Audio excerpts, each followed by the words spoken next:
Saint-Esprit. La grâce de Jésus notre Seigneur, l'amour de Dieu le Père et la communion de l'Esprit Saint soient toujours avec vous. Et avec votre esprit.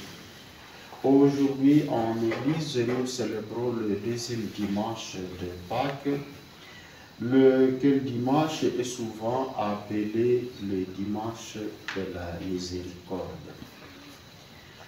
Dans notre méditation de ce jour, nous allons surtout méditer sur la voie. Quand bien même ce n'est pas encore le dimanche de la mission, nous allons voir le Christ ressuscité apparaît aux disciples, il souffle sur eux l'Esprit Saint et il dit, comme le Père m'a envoyé, moi aussi je vous envoie. Un appel que nous recevons pendant le baptême, lorsque nous recevons l'onction du secret. On dit, désormais vous êtes prêtre et vous êtes prophète. Voilà une réalité de notre vie chrétienne, de notre vie de sacerdoce, de consécration, sur laquelle nous sommes encore invités de méditer ce matin. Vous êtes des envoyés, prêtres, rois et prophètes. Frères, au début de cette célébration, nous allons demander pardon pour toutes les fois que nous n'avons pas exercé cette mission de prêtre, cette mission de prophète. Je confesse à Dieu Tout-Puissant. Et vous aussi, frères et sœurs, ne priez pour moi, le Seigneur notre Dieu. Et que Dieu Tout-Puissant nous fasse miséricorde, qu'il nous pardonne nos péchés et nous conduise à la vie éternelle. Amen.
À Jérusalem, par les mains des apôtres, beaucoup de signes et de prodiges se réalisaient dans le peuple.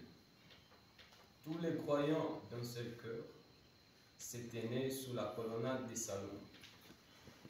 Personne d'autre n'osait se joindre à eux. Cependant, tout le peuple faisait leur éloge, et des hommes et des femmes de plus en plus nombreux adhéraient au Seigneur par la foi. On allait jusqu'à sortir les malades sur les places et en les mettant sur des lits et des brancards. Ainsi, quand Pierre passerait, il toucherait l'un ou l'autre de son ombre. Et même une foule venue des villages voisins de Jérusalem amenait des gens malades ou tourmentés par des esprits mauvais. Et tous, ils étaient guéris.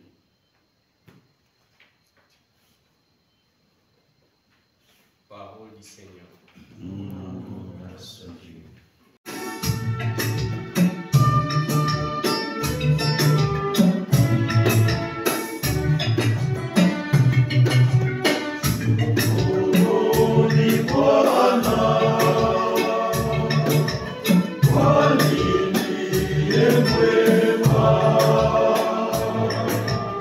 Wali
9e au 11e verset A et du 12e au 13e, afin du 17e au 19e verset.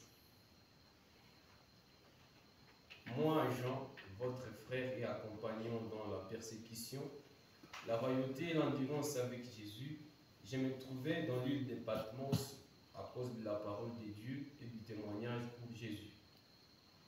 C'était le jour du Seigneur, je fus inspiré par l'Esprit et j'entendis derrière moi une voix puissante pareille au son d'une trompette. Elle disait: ce que tu vois, écris-le dans un livre et envoie-les aux 7 églises qui sont en Asie mineure. Je me retournai pour voir qui me parlait.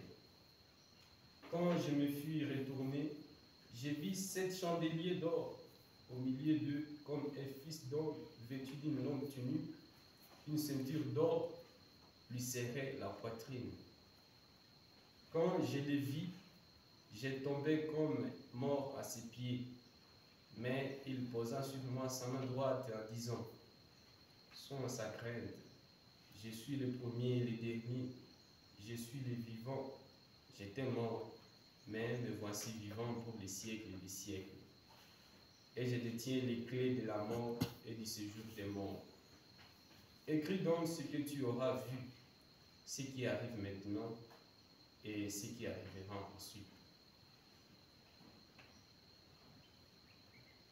Ainsi parle les saints.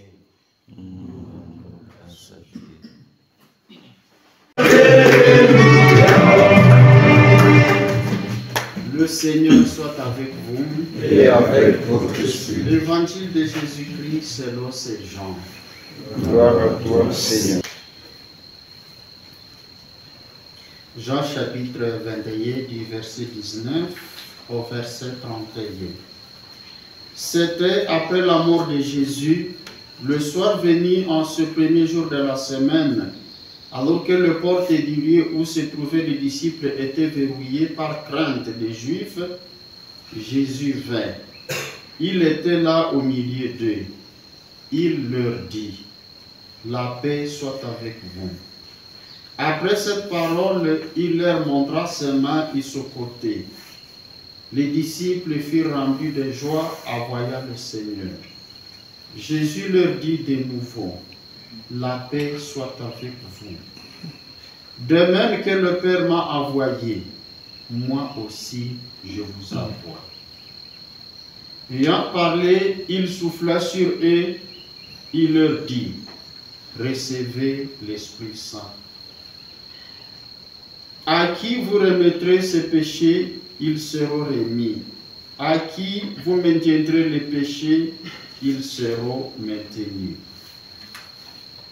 Or, les des 12 Thomas appelés Didyme, c'est-à-dire jumeaux, n'étaient pas avec eux quand Jésus était venu. Les autres disciples lui disaient: nous avons vu le Seigneur. Mais il leur déclara: si je ne vois pas dans ses mains la marque des clous, si je ne mets pas mon doigt dans la marque des clous, si je ne mets pas la main dans son côté, non, je ne croirai pas. 8 jours plus tard, les disciples se trouvaient de nouveau dans la maison, et Thomas était avec eux. Jésus vient, alors que les portes étaient verrouillées, et il était là au milieu d'eux. Il dit: la paix soit avec vous. Puis il dit à Thomas: avance ton doigt ici et vois mes mains, avance ta main et mets-la dans mon côté. Cesse d'être incrédule, sois croyant. Alors Thomas lui dit: mon Seigneur et mon Dieu. Jésus lui dit: parce que tu m'as vu, tu crois. Heureux ceux qui croient sans avoir vu. Il y a encore beaucoup d'autres signes que Jésus a fait en présence des disciples et qui ne sont pas écrits dans ce livre. Mais ceux-là ont été écrits pour que vous croyiez que Jésus est le Christ, le Fils de Dieu, et pour qu'en croyant, vous ayez la vie à son nom. Acclamons la parole de Dieu. Louange à toi, Seigneur. Comme je le disais tantôt au début de notre célébration, aujourd'hui à l'église, nous célébrons le deuxième dimanche de Pâques, lequel est parfois utilisé dimanche de miséricorde ou dimanche des Thomas. On aurait pu s'attarder à la personne de Thomas qui paraît être au centre, avec le doute et avec ses exigences. Mais je me suis dit, cela ne fait que partie des apparitions dont nous avons déjà parlé. Jésus est apparu plusieurs fois à ses disciples après sa résurrection pour affermir leur foi à la résurrection. Affermir leur foi à la résurrection à vue d'un. Ils savaient qu'il y avait quelque chose qui les attendait. Ils savaient que s'ils n'étaient pas fermes dans la foi, ils n'arriveraient pas à accomplir la mission qui les attendait. Et aujourd'hui, cette mission commence, il va les envoyer. C'est à ce sens-là que je disais que, au cours de notre méditation, nous allons prendre quelques flashs sur la mission, quand bien même nous ne sommes pas encore au dimanche de la mission. Jésus est apparu, il a soufflé sur eux et il leur dit, comme le Père m'a envoyé, moi aussi je vous envoie. Jésus qui envoie les disciples utilise un caractère impératif et non pas facultatif. Il n'a pas dit à ses disciples, si vous voulez, vous pouvez participer. Celui qui veut peut participer à ma mission. Il utilise un caractère impératif qui marque une obligation. Si vous avez été à l'école, si j'ai passé du temps avec vous en train de vous former, si je suis apparu tant de fois pour vous affermir dans la foi, c'est parce qu'il y avait un objectif. Vous devriez aller. Donc ici, la mission a un caractère impératif. Jésus dit, allez. Il n'a pas dit, on va négocier, on va supplier. Non. Donc la mission est obligatoire. Comme je le disais donc à l'introduction de la messe, en tant que prêtre, en tant que prophète, lorsque vous avez reçu l'onction, il est supposé que nous participions à cette mission.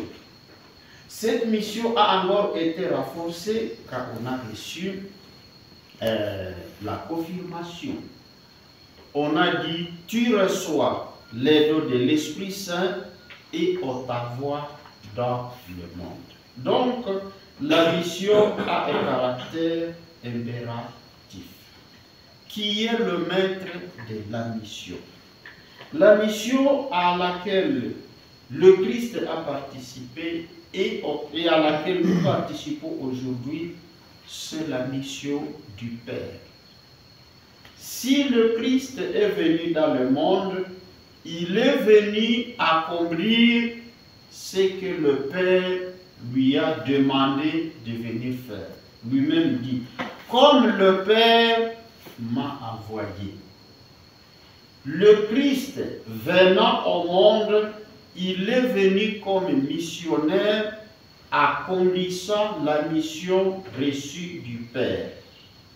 Le Christ envoya les disciples rendre dans la continuité de cette mission.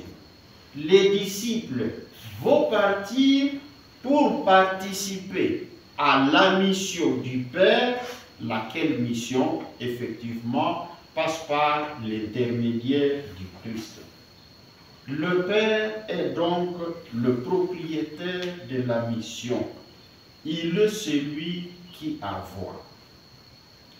Le fait que on est envoyé du Père par le Fils, il y a quelques exigences. Parmi ces exigences, on peut citer la foi. Je reviens à ce que je disais. Le Christ se manifestait pour affermir les disciples dans leur foi à la résurrection. Ne peut participer à la mission du Père par le Christ que celui qui croit d'abord au Père. Et quiconque ne croit pas au Père, il se risquant sur le champ de la mission, risque d'y annoncer du n'importe quoi. Il risque d'aller s'annoncer au lieu d'aller annoncer la mission, le message reçu du Père.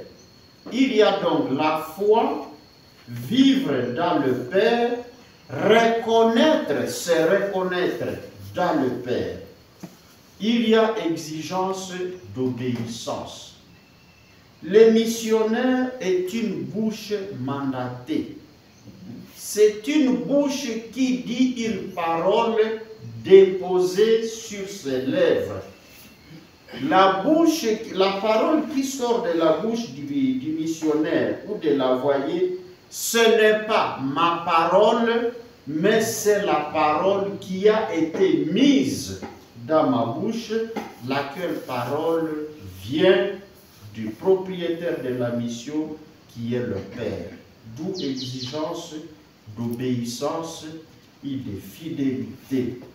Ne pas trahir ou ne pas annoncer autre chose à part le message reçu du Père qui est lui-même le maître de la mission.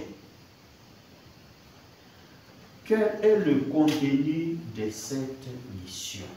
Lorsque le Père envoie, comme nous venons de le dire aujourd'hui, et comme on nous l'a dit les jours du baptême, quel est le contenu de cette mission? Nous allons constater que parfois plusieurs missions ou plusieurs opérations échouent lorsque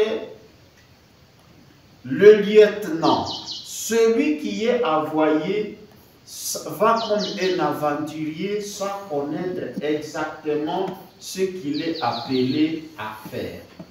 Parfois, on se retrouve sur le terrain, sur le lieu de la mission, sans avoir une maîtrise de cette mission-là, sans connaître exactement ce que l'on va faire. Le contenu de la mission aujourd'hui, c'est sanctifier le peuple de Dieu, rassembler ce peuple en une seule famille. Comment sanctifier ce peuple? Comment rassembler ce peuple? Par l'annonce de la parole de Dieu, par l'annonce en dénonçant le mal qui est dans le monde et en témoignant du Christ. Ce sont des éléments que l'on va vous rappeler lorsque vous serez ordonné pour ceci ou pour cela. Annoncer la parole de Dieu, c'est ce que je viens de dire. La parole que vous êtes appelés à dire quand vous allez dans vos divers apostolats, ce n'est pas votre parole. Il est supposé que vous disiez la parole que le Christ a mise. Vous êtes une bouche mandatée. Lorsque tu pars là à mission, lorsque tu pars faire l'apostolat, tu ne pars pas t'annoncer. Tu ne pars pas parler de toi. Tu es supposé dire la parole de Dieu. Et encore dans la fidélité. Nous espérons qu'il n'y a pas d'hérétiques parmi vous. Qui en allant, ils partent et puis ils annoncent un évangile qui n'est pas l'évangile du Christ. En allant, il y a des hérétiques. Allez dénoncer le mal. Je disais, la mission n'est pas toujours facile. Rappelez-vous le prophète qui dit, moi j'ai peur, je suis fatigué. Lorsque tu annonces, tu dénonces, les gens pour qui tu dénonces le mal, ne sont pas passifs. Ils sont actifs. Ils réagissent aussi à cette mission que tu annonces, à cette parole que tu annonces. C'est pourquoi, en dénonçant le mal, il faut aussi être prêt à subir le coup et le poids de la réaction. Jérémie, vraiment, est le prophète le plus parlant lorsqu'il dit « Regarde, ils font le complot. Ils disent même qu'ils vont me tuer. » Ça fait partie de la mission. Lorsque vous partez sur le terrain, tout n'est pas balisé. Il y a la résistance, il y a le poids. Ce sont des éléments qui font partie de la mission. Allez témoigner du Christ. Qu'est-ce que c'est un témoin? Un témoin, c'est celui qui a vu. Un témoin, c'est celui qui a attendu. Un témoin, c'est celui qui dit ce qu'il a expérimenté. On suppose que, chrétiens, consacrés que nous sommes témoins du Christ. En allant, nous sommes supposés parler du Christ avec plus ou moins un peu plus de clarté que les gens qui se disent « bon, puis bon ». On parlait des pygmées à qui on avait annoncé la parole. Jésus est mort, ressuscité, nous sommes là. Vous allez recevoir le baptême. Et on a réagi. Ces gens sont allés. Ils ont tué un homme chez eux. Et ils nous demandent d'accepter aussi que nous étions là. Puis nous allons dire nous sommes témoins. Est-ce que nous étions là quand vous avez tué cet homme-là que vous appelez Jésus?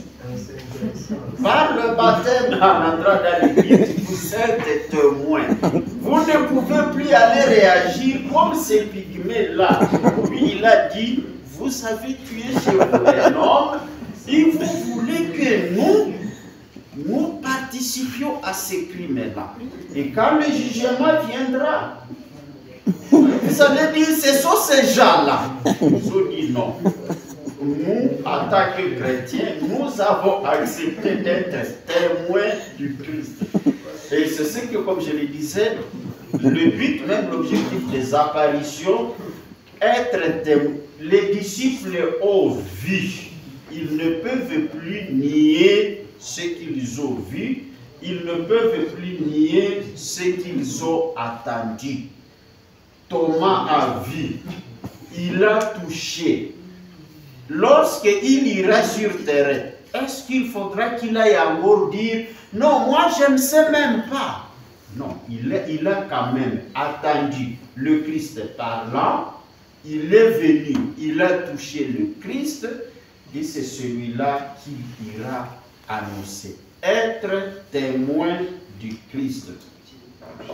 Par nos sacrements, donc, par la mission que nous avons reçue, les jours de notre baptême et les jours de notre confirmation, nous avons été consacrés, prêtres et prophètes.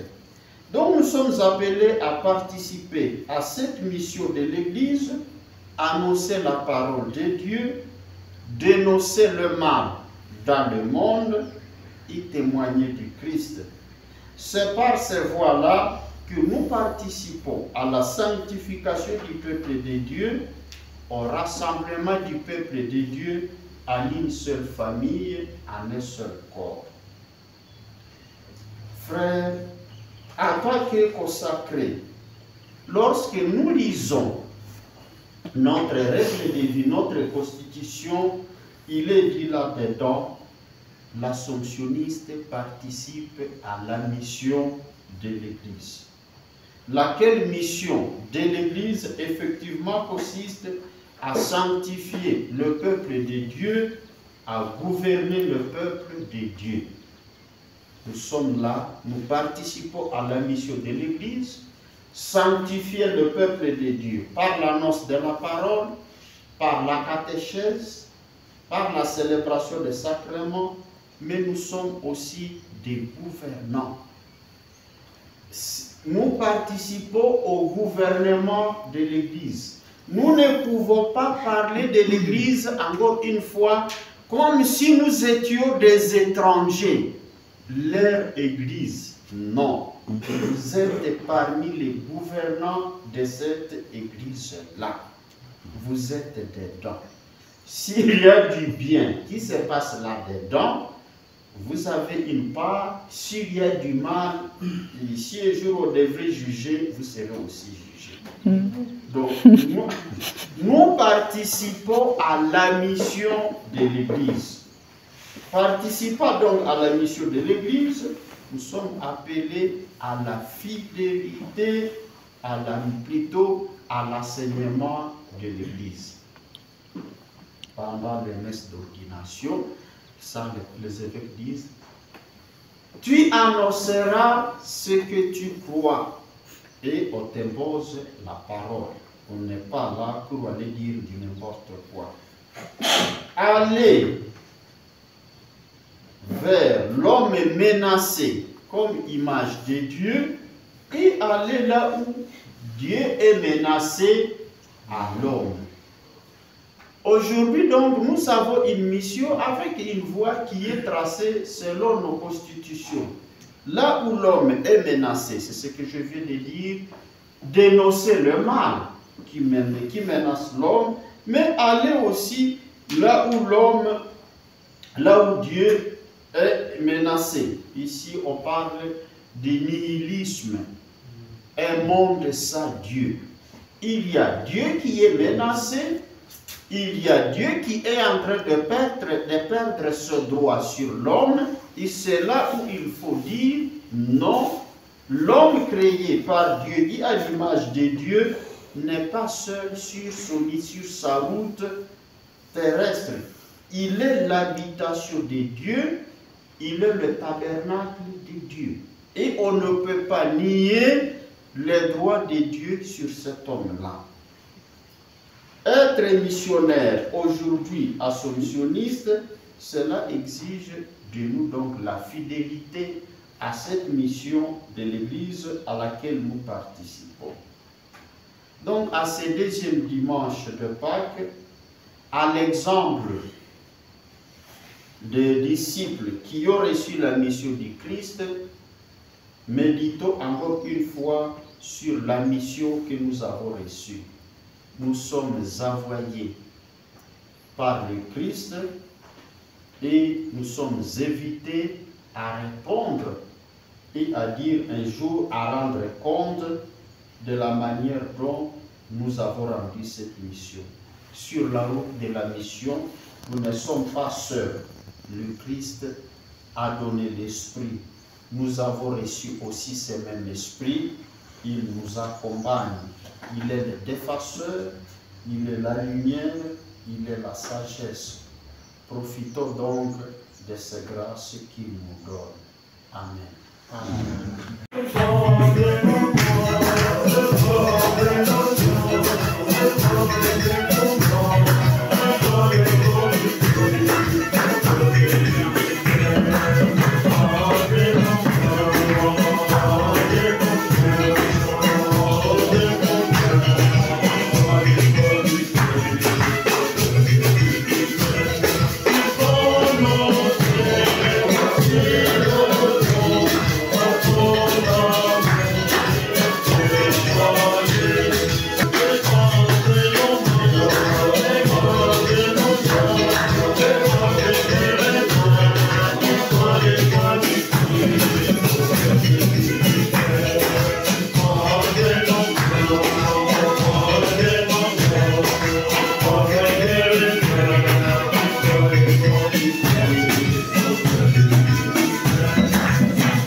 t'apprions, Seigneur, les offrandes de ton peuple, et en particulier de ceux que tu as fait renaître. Ils ont été renouvelés en confessant ton nom et en recevant le baptême. Accorde-leur de parvenir au bonheur sans fin. Nous te prions, toi qui règnes avec le Père et le Saint-Esprit, maintenant et pour les siècles des siècles. Amen. Le Seigneur soit avec vous. Et avec votre esprit. Élevons notre cœur. Nous le tournons vers le Seigneur. Rendons grâce au Seigneur, notre Dieu. Cela est juste et bon. Vraiment, il est juste et il est beau pour ta gloire et notre salut de te louer, Seigneur, en tout temps, mais plus encore de te glorifier en ce jour où le Christ, notre Pâque, a été immolé. Grâce à lui s'élèvent des enfants de lumière pour une vie éternelle, et les portes du royaume des cieux s'ouvrent pour accueillir les croyants. Car sa mort nous a franchis de la mort, et dans sa résurrection, chacun de nous est déjà ressuscité. C'est pourquoi la joie pascale rayonne par tout l'univers. La terre entière exulte. Les puissances d'en haut et les anges du ciel chantent sans fin l'hymne de ta gloire.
Jésus-Christ notre Seigneur, avec la puissance de l'Esprit Saint. Et tu ne cesses de rassembler ton peuple, afin que, du levant au coucher du soleil, une offrande pure te soit présentée à son nom. C'est pourquoi nous te supplions, Seigneur, de consacrer toi-même les offrandes que nous apportons. Sanctifie-les par ton esprit, pour qu'elles deviennent le corps et le sang de ton Fils, Jésus notre Seigneur, qui nous a dit de célébrer ce mystère. La nuit même où il fut livré, il prit le pain. En te rendant grâce, il dit la bénédiction. Il rompit le pain et le donna à ses disciples en disant: Prenez et mangez-en tous, ceci est mon corps livré pour vous.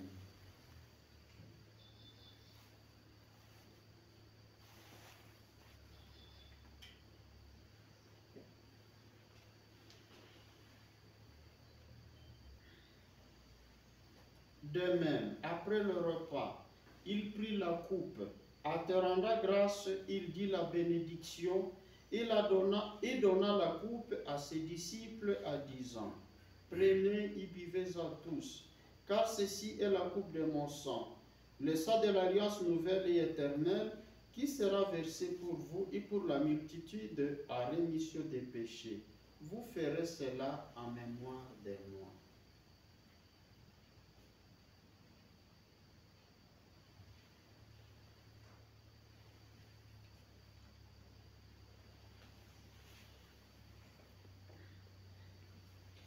Il est grand le mystère de la foi. Nous annonçons ta mort, Seigneur Jésus. Nous proclamons ta résurrection. Nous attendons ta venue dans la gloire. En faisant ici mémoire de ton Fils, de sa passion qui nous sauve, de sa glorieuse résurrection et de son ascension dans le ciel, alors que nous attendons son dernier avènement, nous t'offrons, Seigneur, en action de grâce, ce sacrifice vivant et saint.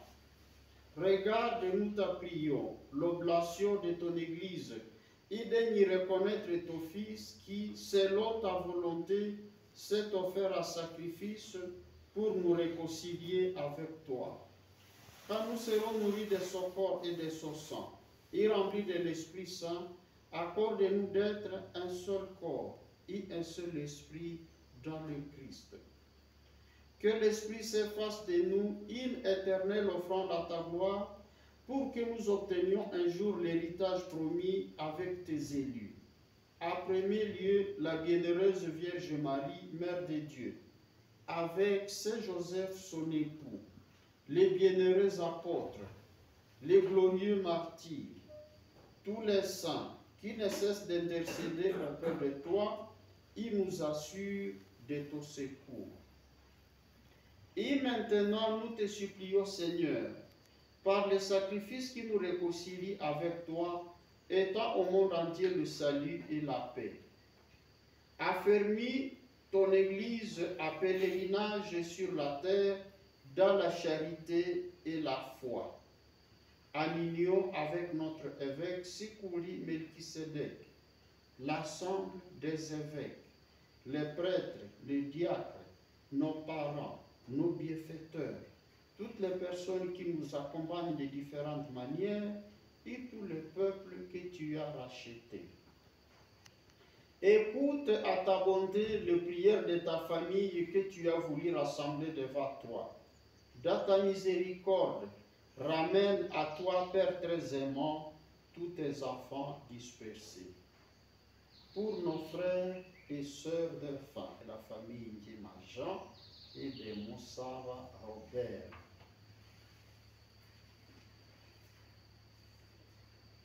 Pour le Père Jean de la Croix, le Père Théodore Criff, le Père Savigné Dawé, de Weil et le Père Laurentien de Maître et le Père Déo Wever.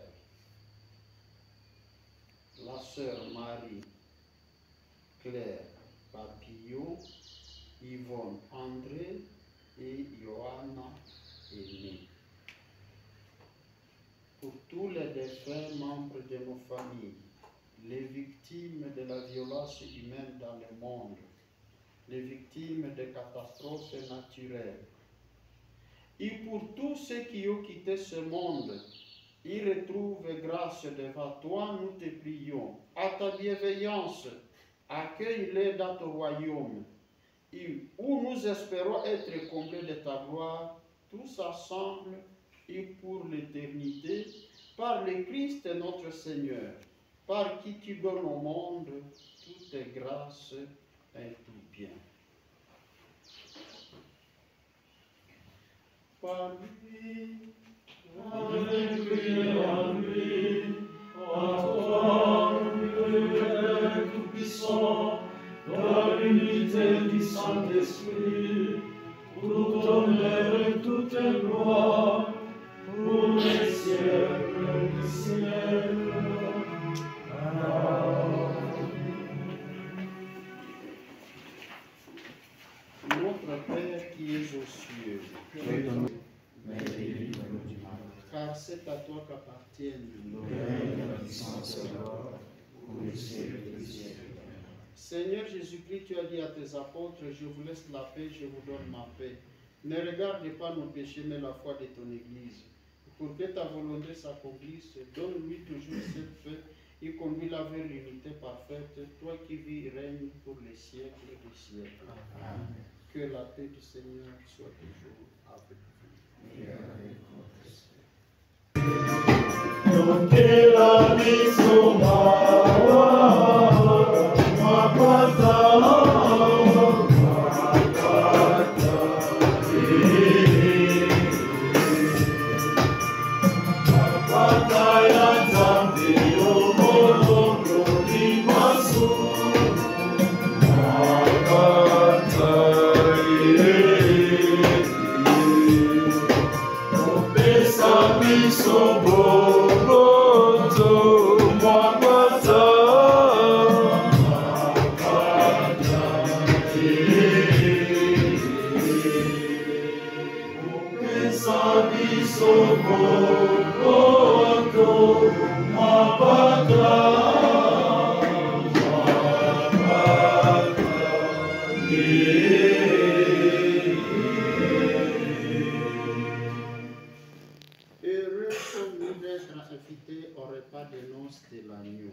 Voici l'agneau de Dieu, voici celui qui enlève le péché du monde.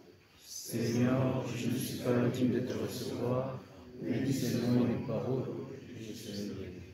Que le corps et le sang de Christ nous salue la vie éternelle. Si nous préparons nos désirs chez moi, si l'on peut suivre, nous suivons les pas de Dieu. Jésus-Christ, plus jamais laisser la mort. Jésus-Christ, plus jamais laisser la mort. Si nous libérons la liberté malheureuse, si on peut voir briller en nous les jours de Dieu, Jésus-Christ, plus jamais laisser l'amour. Jésus-Christ, plus jamais laisser l'amour. Si nous découvrons l'amour plus fort que la mort, si on peut dire en nous voyant la vie est là, Jésus-Christ, plus jamais laisser l'amour. Jésus-Christ, plus jamais laisser l'amour. Si nous partageons dans nos chansons notre joie, si on peut dire en nous voyant ces deux vivants, Jésus-Christ, plus jamais laisser l'amour. Jésus-Christ, plus jamais. Prions encore le Seigneur. Nous t'apprions, Dieu Tout-Puissant, que le mystère pascal accueilli dans cette communion ne cesse jamais d'agir à nos cœurs. Par le Christ, notre Seigneur. Amen. Le Seigneur soit avec vous. Et avec votre esprit. Et que Dieu Tout-Puissant nous bénisse et nous garde, le Père, le Fils et le Saint-Esprit. Amen. Allons et demeurons dans la paix et l'amour du Christ. Alléluia, alléluia. Nous rendons grâce à Dieu. Alléluia.